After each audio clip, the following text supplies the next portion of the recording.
Salut la compagnie, c'est Jules Melon et aujourd'hui, dans un procédé critique, j'ai décidé de vous parler d'un film musical, biopic, dramatique, centré sur la vie du chanteur américain de blues country Johnny Cash, sorti en 2005, début 2006 pour nous en France, Walk the Line, réalisé par James Mangold, et avec au casting Joaquin Phoenix dans le rôle principal, et oui, on parle beaucoup de lui depuis Joker, et moi je continue à découvrir certains films de sa filmographie avec plaisir, parce que je n'avais pas encore vu ce Walk the Line. À ses côtés, on retrouve Reese Witherspoon, Jennifer Godwin, ou encore, tiens, Robert Patrick, le fameux T-1000 dans Terminator 2, qui ici a un rôle de père un petit peu bourru. Ce genre de personnage qu'il aime bien jouer, il l'avait fait par exemple dans Le Secret de Terabithia, film pas connu, mais que je vous conseille si vous avez envie de chialer votre race.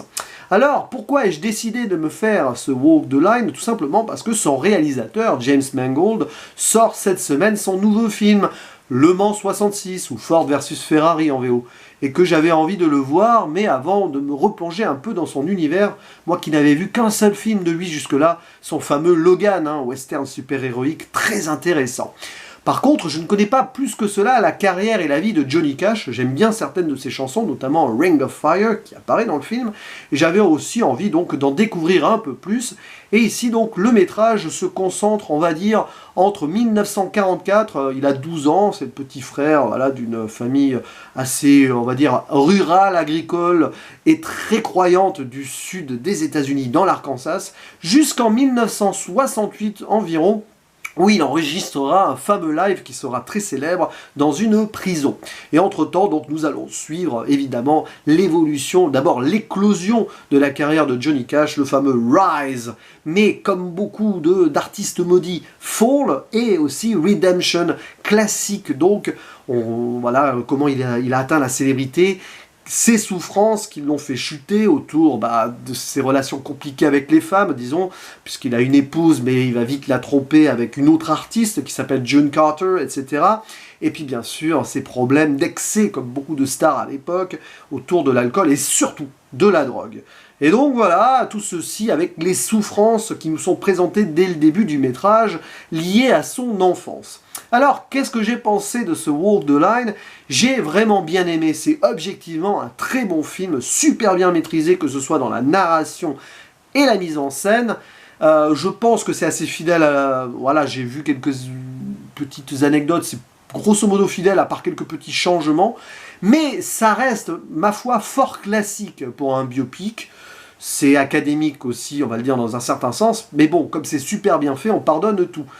Disons qu'on sent tout venir, même si je connaissais pas la carrière particulièrement de Johnny Cash, j'ai à peu près tout vu venir, et finalement, il a eu une vie d'artiste qui se prêtait totalement à l'exercice du biopic, donc ce côté célébrité soudaine, venue de nulle part, d'une famille assez pauvre, ou qui n'avait absolument rien à voir avec la musique, avec des drames donc qu'il a connus quand il était plus jeune, une relation très compliquée avec son père, on va y revenir, parce que ça c'est une des thématiques importantes du film, puis glorification, les grands moments, et puis les femmes, les groupies, puis il tombe amoureux d'une autre femme qui n'est pas la sienne, et puis la chute, la drogue, les excès, tout ça. Donc c'est classique, mais ce qui est intéressant dans le film, c'est que James Mangold et donc Joaquin Phoenix, les deux mélangés, nous permettent d'aller au plus profond des psychoses, des névroses, plutôt dirais-je, d'un Johnny Cash qui, oui, n'allait pas bien la plupart du temps, comme beaucoup de célébrités au final. Et ça, c'est super passionnant. Et donc, toutes les thématiques qui en découlent, même si elles sont, on va dire, banales dans le genre, elles sont super bien traitées. Et bon, là encore, il faut tirer son chapeau à Joaquin Phoenix, qui est parfait. Non seulement il a pris possession totalement du personnage, mais en plus il chante lui-même les chansons. Reese Witherspoon aussi, qui joue June Carter, donc l'artiste dont Cash va tomber amoureux. Elle aussi chante, et elle aussi, elle est à fond dans le personnage. Elle est même méconnaissable, je trouve. Voilà un duo d'acteurs extraordinaire dans ce film. Et puis bon, Joaquin Phoenix confirme qu'il est l'un des meilleurs performeurs de sa génération, clairement. Et donc il chante super bien. Il imite même presque Johnny Cash à la perfection. C'est splendide, quoi. Puis il y a quelques scènes de folie. À un moment, il pète une colère absolue dans sa loge, et c'est super bien fait, bien filmé, et presque en impro, on le sent. On sent que Joaquin Phoenix aime bien aussi improviser un peu sur certaines scènes, et ça me rappelle certains passages en Joker, par exemple. Voilà, rien à dire sur la performance de tous les acteurs. D'ailleurs, Robert Patrick est aussi très fort dans le rôle de ce père, donc le fameux père de Johnny Cash, qui, on va dire, ne considérait pas son petit dernier, parce que c'était le petit frère, qui s'appelait JR, donc JR, hein, comme dans Dallas, quand il était petit. Bref, il ne le considérait pas comme son fils préféré, c'était son aîné, Jack, qu'il préférait. Et à un moment, il va se passer quelque chose, et le père va encore plus détester son dernier, quoi, son fils. Et c'est terrible parce que pendant tout le film, on va voir que la relation entre les deux est impossible.